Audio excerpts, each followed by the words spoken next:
Now, these businessmen with operations at the now suspended Kaesong Industrial Park also met with the nation's lawmakers today. For potential support systems for these firms discussed by the rival political party lawmakers, our parliamentary correspondent Shin Se-min reports.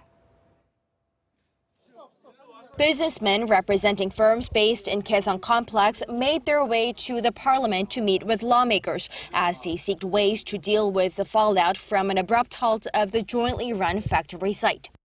The rival political parties agreed on the need for additional measures to compensate firms for the damages.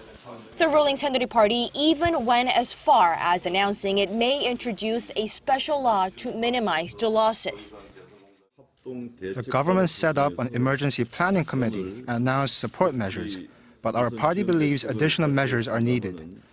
Should existing law and system prove insufficient, we're more than willing to legislate a special law in this case.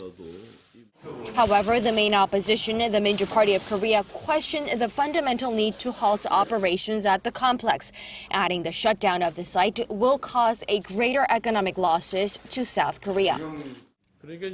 We need to review whether the complete halt of the complex was the right call, as there is no certainty that it will directly curb development of any nuclear weapons program or rocket launch. Meeting face-to-face, the 6 businessmen representatives appealed to lawmakers that the damage will be much greater than previously estimated as the North froze all assets in the jointly run factory park.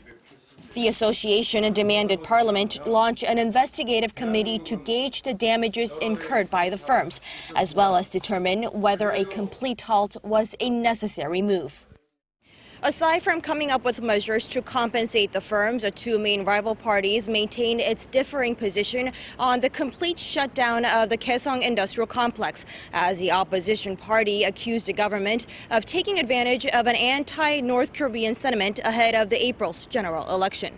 Shin Se-min, Arirang News.